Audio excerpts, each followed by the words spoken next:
자, 제가 지난 영상에서 국제결제은행이죠. 여기입니다. BIS. 여기서 2023년에 연간 경제 현황 및 전망 자료, 이 레포트가 나왔어요. 이걸 모니터링을 해드렸습니다. 이 BIS나 IMF, OECD 등은 글로벌 경제 상황을 이 주식의 관점이 아닌 실물 경기의 관점에서 정말 객관적으로 설명해주는 이런 기관입니다. 골드만삭스라든가 JP모건 이런 데서는 맞추고 틀리고에 굉장히 큰 영향도 받고 자기들이 또 했던 얘기가 있기 때문에 실제로 잘 안 맞는 경우도 많고 의견도 빨리빨리 바꾸고 하기 때문에 크게 신뢰도가 높지 않지만, 이런 기관들의 자료는 실물 경제에 대한 소신 있는 의견을 제시하기 때문에 우리가 꼭 확인을 해봐야 된다 말씀을 드렸고 모니터링 해드렸는데, 못 보신 분 있으면 요 썸네일의 영상입니다. 고금리 인플레이션 장기화 가능성은 높다, 국제결제은행 전망, 이렇게 되어 있는 이 자료고, 그럼 지난 영상에서는 국제결제은행 보고서에서 현재 경제 상황 그리고 향후 인플레이션과 금리 전망에 대해서 말씀을 드렸는데, 고금리 인플레 장기화가 예상된다, 이 내용이에요. 그 근거를 명확하게 좀 설명하고 있던 부분 설명을 드렸고, 오늘은 그 부분에 이어지는 두 번째 시간이고, 못 보신 분들은 꼭 보셔야 이해가 잘 되시기 때문에 이 썸네일 영상, 제가 여기 카드도 띄워드리고 영상 마지막에 이거 카드 남겨드릴 테니까 꼭 확인하시길 당부드립니다. 자, 그럼 국제결제은행의 예상처럼 고금리가 장기화되고, 그것과 함께 동반해서 터지게 되면은 은행 위기 확률이 굉장히 높아지게 되는 것이 있는데, 이것부터 한번 알아볼게요. 첫 번째, GDP 대비 가계부채 비율이 높은 구간에 고금리가 장기화되면 은행 위기가 발생할 확률은 몇 %인가 이건데, 상위 4분 수위, 그러니까 GDP 대비 가계부채 비율이 역사적으로 높았던 그 케이스, 거의 상위 거의 한 25% 정도 구간에 들었을 때 3년 내에 은행 위기가 발생할 확률은 무려 40%입니다. 지금은 GDP 대비 가계부채 비율이 엄청 탑으로 높진 않습니다. 2008년 정도 수준은 아니기 때문에, 물론 이게 40% 확률로 될 거다 안 될 거다, 그거보다 당연히 확률은 좀 떨어지겠지만 어쨌든 가계부채는 조금씩 올라가고 있다, 이 부분 우리가 기억해야 될 것 같고, 자, 그리고 고금리 상황이 발생하면 어떤 상황에서 또 은행 위기가 발생하냐, 인플레이션이 급등했던 경우 상위 25%에 속하는 이 4분 위 정도에 속하는 경우에 3년 내에 은행 위기가 발생할 확률이 25%입니다. 지금 인플레이션이 급등했죠. 그러니까 앞으로 은행 위기가 발생할 확률은 25%다, 이렇게 보시면 되고, 또 하나, 급격히 주택가격이 상승했는데 고금리 상황이 지속된다, 그러면은 그때는 35% 확률로 주택시장에 영향을 받아서 은행 위기가 발생했는데 그럴 확률이 35%다, 이렇게 보시면 됩니다.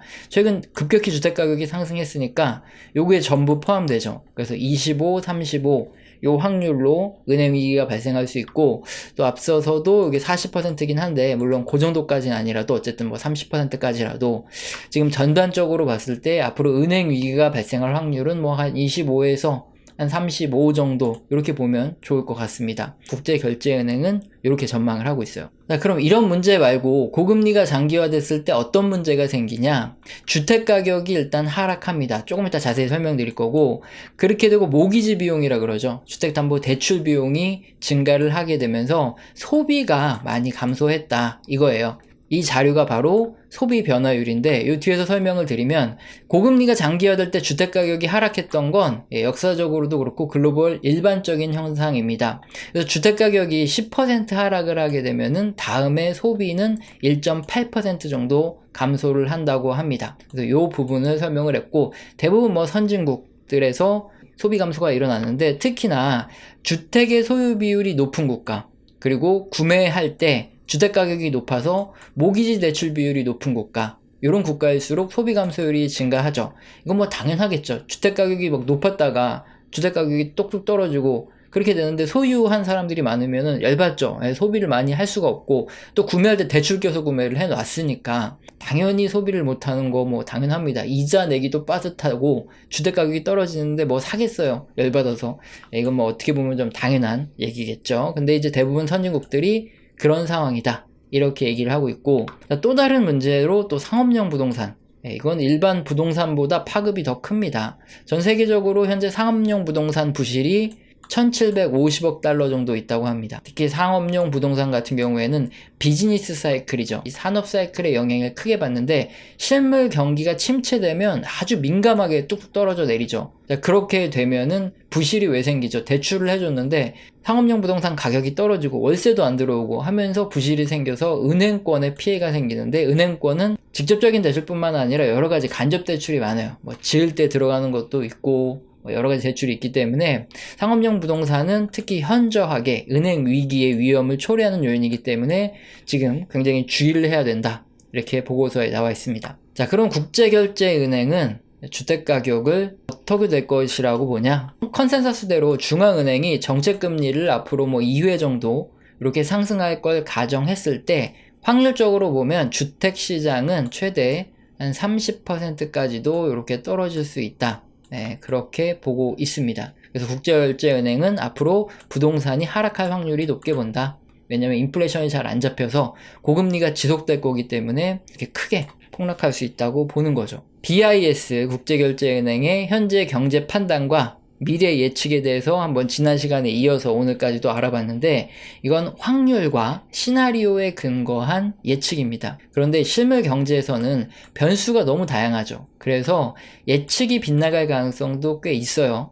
그래서 무조건 맹신할 필요는 없습니다. 하지만 우리가 왜 대체 이런 예측들에 관심을 가져야 되냐? 설정한 그 변수 그대로 흘러간다. 그럴 경우에는 예측의 적중 확률이 높기 때문에 그래요. 지금 국제결제은행에서 설정한 예측은 기준금리를 약 2회 정도 인상하는 시나리오예요.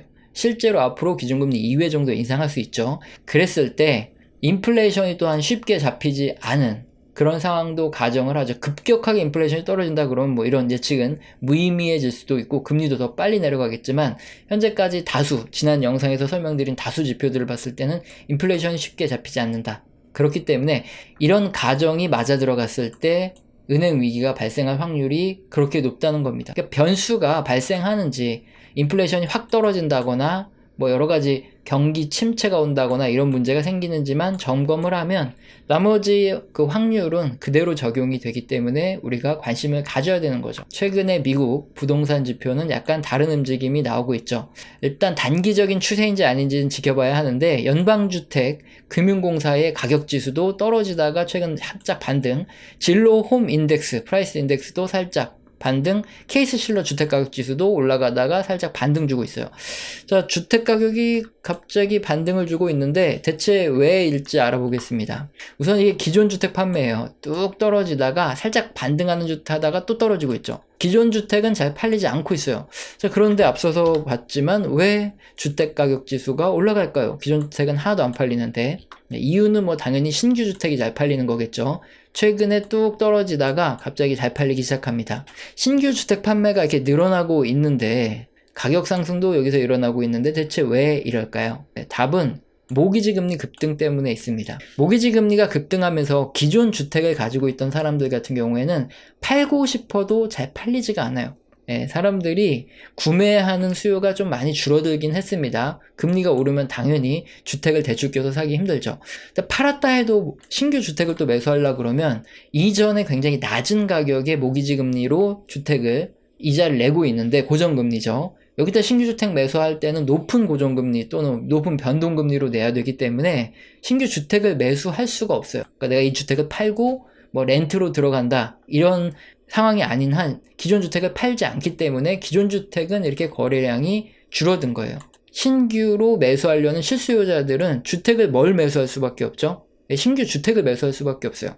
근데 최근 부동산 경기가 둔화되면서 신규 주택에 대한 착공도 감소했고 공급도 많이 둔화됐기 때문에 신규 주택 공급 지수죠. 주택 공급 대비해서 신규 주택 판매가 얼만큼인가, 이 지표를 보면 최근에 또 떨어지고 있습니다. 그래서 신규 주택을 중심으로 공급 부족이 발생하고 있고, 신규 주택 공급 지수도 하락 중이고, 신규 주택 가격은 올라가는 그런 현상이 나타난 게 왜 그런지 이해가 되시죠?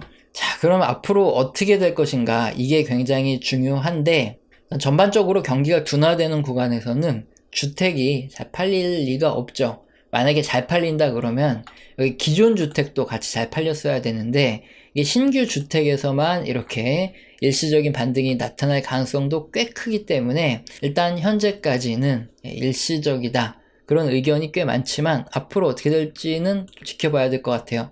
지금은 일반적이지 않은 돈 풀기 이후에 경제 실험이 벌어지고 있는 상황이기 때문에 조금 더 모니터링할 필요가 있다. 이 말씀을 드리겠습니다. 국제결제은행은 어쨌든 하락할 가능성이 높다고 보고 있다는 거, 이것도 우리가 참고를 좀 해야 되겠죠. 앞으로도 계속 이 부분 모니터링 해드리도록 하겠습니다. 그래서 만약에 정말 국제결제은행의 예상처럼 주택가격이 떨어진다. 그러면은 다가올 은행 위기부터 수요 감소, 소비 감소에도 우리가 대비를 해야 된다. 이 말씀을 드리고 싶고 그 변수만 계속 확인을 해 보자고요. 자, 우리 채널에서는 영상 시청하시고 도움되셔서 후원 주시는 감사하신 분들이 계십니다. 제가 감사합니다라고 말로만 때우지 않고 한 달 교육을 해드리고 있는데 매주 진행하고 있어요. 여기서는 거시경제 사이클뿐만 아니라 각 산업의 사이클, 그것과 함께 오르고 내리는 종목, 기업들에 대한 얘기도 나옵니다. 공개된 영상에선 하지 못하는 소통을 하고 있으니까요. 영상 하단의 설명란 읽어보시고 해당되시면 메일 주시길 바랍니다. 오늘 영상도 마음에 드셨다면 구독과 좋아요는 꼭 눌러주시고 지속적인 시청 부탁드립니다. 감사합니다.